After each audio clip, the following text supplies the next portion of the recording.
तवज्जो नहीं देती। आपको पहनना है पहनो, नहीं पहनना है पहनो। मगर यह बात बुरी लगती है कि जब जीवन साथी चला गया कोई जबरदस्ती आए और कहे कि तोड़ इन्हें, निकाल इन्हें, चप्पल भी निकाल दी, तुम्हारे ये भी निकाल दिया, वो भी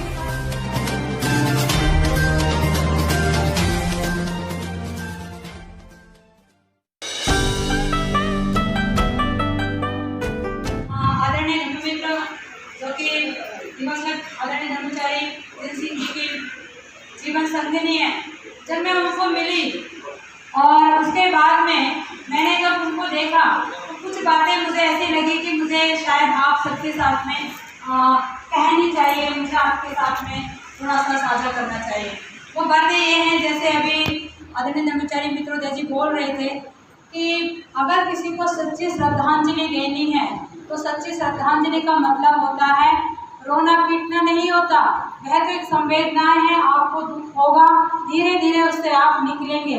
लेकिन अगर आप श्रद्धांजलि देना चाहते हैं, अगर आप चाहते हैं कि वो लंबे समय तक हमारे बीच में रहें, तो उनका रुका हुआ कार्य पूरा करिए। हाथ में हाथ धर के बैठे रहोगे तो वो श्रद्धांजलि देना नहीं हुआ, बल्कि वह फूहड़ता होगी और उस फूहड़ता से हमें बचना है। तो मैं महिलाओं के लिए कहना चाहूँगी कि जब भी कभी मृत्यु होती है तो हमारे समाज में या किसी भी इसमें मैं देखती हूँ कि जब कोई महिला अगर एक्सपायर हो जाती है किसी पुरुष की, तो कोई भी पुरुष जाकर ये नहीं कहता कि तू ये तार दे कपड़े, या तू वो चीज़ तार दे, ऐसा तार दे, वैसा तार दे। उसको कोई भी आकर परेशान नहीं करता है। लेकिन मैं उसी जगह पे जब महिलाओं को देखती हूँ तो जिल सिंह जी ने ये कहा, पूरी उम्र किया है कि महिला और पुरुष दोनों बराबर है।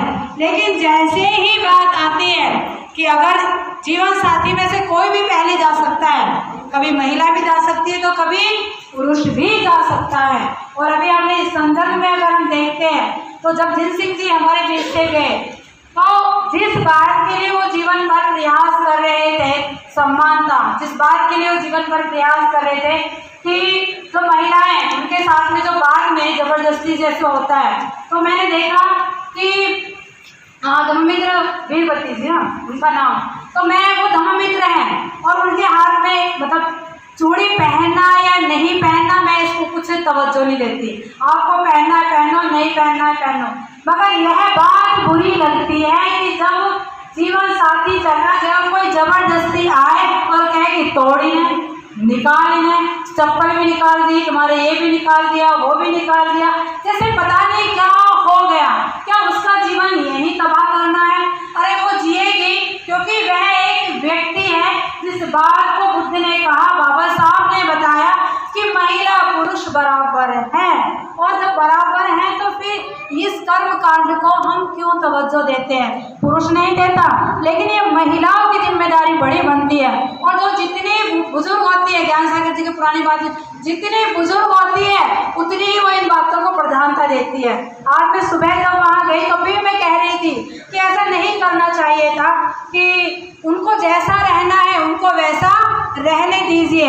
आप उनको बाध्य नहीं करेंगे कि उन्हें कैसा रहना है। ये बाध्यता जो आप करते हैं, विशेष रूप से महिलाओं का ये पक्ष जो है बड़ा कमजोर है। बहनों, अपने इस पक्ष को जरा मजबूत करो, इस पक्ष को मजबूत करो कि हम भी आपके जैसे हैं। जाने के किसी के जाने के बाद उसको उसके साथ में जबरदस्ती करना, चूड़ियाँ तुड़वा देना, ये कर देना, वो कर देना, उसकी मर्जी है उसको क्या करना है क्या नहीं करना। लेकिन जब आप ऐसा करती हैं तो मुझे लगता है कि अगर रिश्तेदारियाँ बैठी हैं और अगर उनके जान पहचान के बैठे हैं, अगर उनके परिवार के बैठे हैं, कुनबे के बैठे हैं, और अगर वो इस कार्य को वरीयता देते हैं, तो मुझे लगता है कि जिल सिंह जी को आप बिल्कुल भी श्रद्धांजलि अर्पित नहीं करते हैं। और ये बात मैं पूरी शिद्दत से कह रही हूँ क्योंकि मुझे ऐसा लगता है, क्योंकि वो भी धर्मचारी था, मैं भी धर्मचारी हूँ, एक ही मार्ग पर आरूढ़ ऐसे हम व्यक्ति हैं। लेकिन जब मैं समाज में इन बातों को देखती हूँ तो मुझे काफ़ी हर्ट होता है और मुझे लगता है कि यहाँ बैठी हुई जो विशेष रूप से जो बुजुर्ग महिला है, उन्होंने सबसे पहले उन बातों को खुद से रोकना है ताकि आने वाली जनरेशन उसे सीख ही ना पाए। हमारी नई जनरेशन को हम इस तरीके से तैयार ना करें। मुझे बहुत अच्छा लगा जब जिन सिंह जी का को कंधा दे रहे थे, और एक शायद राजकुमारी जी उनका नाम है, जग रोशनी जी, तो मैं ऑनलाइन देख रही थी और मैं ऐसा कह रही थी, मेरे पास में आरती बैठी थी और आरती से मैं सेम टाइम में बोल रही थी कि आरती अगर मैं वहाँ होती तो मैं उनके इसको कंधा जरूर देती, ऐसा मैं बोल रही थी। और इतने में भीड़ में से एक महिला का आना और कंधा देना, मुझे ऐसा लगा जैसे मैंने ही कंधा दे दिया हो। और फिर शमशान घाट में जब मैंने कुछ महिलाओं को वहाँ देखा, मुझे बहुत अच्छा लगा। ये मुझे लगा कि जहाँ वंचित कर दिया गया है तो सही में हम महिलाओं ने आगे आके उन क्षेत्रों में भी रहना चाहिए, क्योंकि बराबरी का है। हम क्यों घबराए उस मृत्यु से, हम क्यों डरे उस मृत्यु से जब मुझे भी होने वाली है। उन शमशान घाटों के रास्ते को जब बंद कर दिया, जाके खोल लो अपने लिए और बैठ जाओ, देख लो उस मृत्यु को जो हमें भी आने वाली है। उसे डरना नहीं है, उसको स्वीकार करना है। जैसे अभी मंजू कुमार जी ने कहा, जितना स्वीकार करोगे जिंदगी उतनी ही आसान हो जाएगी और बढ़िया ढंग से जीना सीख जाओगे। लेकिन जब मृत्यु से डरोगे तो मृत्यु और आपको डराएगी। तो बहनों, ये हमारी जिम्मेदारी है कि कृपया करके यहाँ पर जो आप लोग रहते हैं मोरना गांव में, तो मोरना गांव की जो महिलाएं हैं जिन्होंने ऐसा किया, तो मैं तो ये मानती हूँ आपको नहीं पता था, आपने कर दिया, लेकिन शायद परिवार वालों को ये पता होगा कि जिन सिंह जी इस बात को स्वीकार नहीं करते हैं, फिर भी आपने किया है।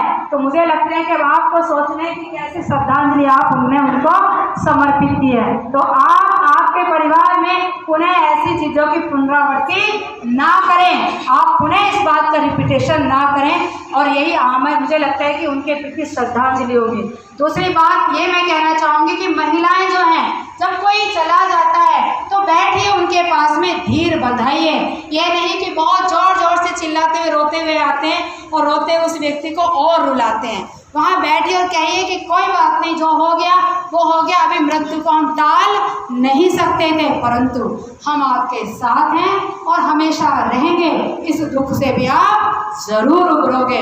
ये दुख के क्षण हैं, आज आपके साथ, कल मेरे साथ, कभी किसी और के साथ, मगर इससे हम एक दूसरे का साथ देके उससे हम उभर सकते हैं। ये हमारी जिम्मेदारी बनती है। पुरुष वर्ग इतना नहीं करता, लेकिन महिलाएं जो हैं भाई, उनका बस चले तो जो गया ना उसके साथ जो बची कुची है उनको वो कह के जरूर ये कर देती है, और इसीलिए आपकी बेहोश हो जाती हैं, हॉस्पिटलाइज हो जाती हैं। उसका मुख्य कारण यही है कि कहीं ना कहीं बार बार हम उस चीज़ को कुरेदने का काम करते हैं। ऐसा ना करें, हमारी ये महत्वपूर्ण जिम्मेदारी है। तो ये जो कुछ बातें थी जो मुझे लगा कि हमने सही में अपने जीवन में करना चाहिए।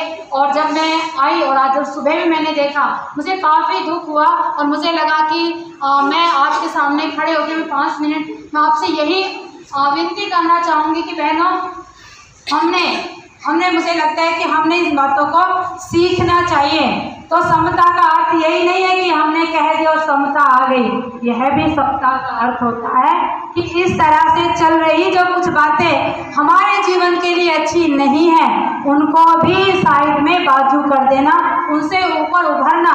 ये कुछ ऐसी कुरीतियाँ हैं जो कुरीतियाँ कभी भी हमारे समाज के लिए उपयोगी नहीं हो सकती हैं, और ना आने वाले समय में होंगी, और ना ही कभी पीछे में थी। तो हमने ऐसी बहुत सारी चीज़ों को अगर हमने तोड़ा है, तो मुझे लगता है कि इन बातों को भी हमने छोड़ते आना चाहिए। तो ये कुछ मेरे मतलब रिक्वेस्ट थी। और एक रिक्वेस्ट और है, आपके मोरना गांव में एक बहुत सुंदर बुद्ध विहार है। उस बुद्ध विहार पे इन्होंने बहुत सारे कार्य किए हैं। उस बुद्ध विहार पे मुझे लगता है कि आपका भी नैतिक दायित्व बनता है कि कम से कम वीक में एक बार क्लास हो, आप लोग जाएं और जाके जब वहाँ क्लास करेंगे, जब जाकर आप वहाँ पूजा वंदना करेंगे, तभी आपका आना, श्रद्धांजलि देना, पुष्प अर्पित करना साध्य होगा। नहीं तो ये सारा का सारा कहना नहीं चाहिए कर्म कांड होगा कि हमें जाना था, हम चले गए, पुष्प अर्पित करना था हमने कर दिया। मगर सच्ची श्रद्धांजलि तब होती है कि आप चले गए और आपके कार्य को हम जिंदा रखेंगे। जब तक सांस में सांस है, आपके कार्य के साथ एक रूपता हम उसके साथ में लाएंगे, और हम आपके कार्य और मैं अलग अलग नहीं रहेंगे। तो परिवार के सदस्य हों, रिश्तेदार हों या कुटुंब खानदान, तो मुझे लगता है कि हम सब यहाँ आए हैं तो इस प्रकार से एक श्रद्धांजलि के तौर पर हम उनको अपनी सच्ची श्रद्धांजलि अर्पित करें। वो धार्मिक योद्धा हैं तो हम भी धार्मिक योद्धा बनने की तैयारी करें। कठिन मार्ग जरूर है, लेकिन जैसे उन्होंने कहा ये मार्ग और उत्तम मार्ग है और यही मार्ग है जिस पे जाकर जीवन अच्छा और श्रेष्ठ बन सकता और सुखमय हो सकता। तो मैं धन्यवाद देना चाहूँगी मित्रोदय जी का, क्योंकि समय हो रहा था और मुझे लगा कि अगर 5-7 मिनट अगर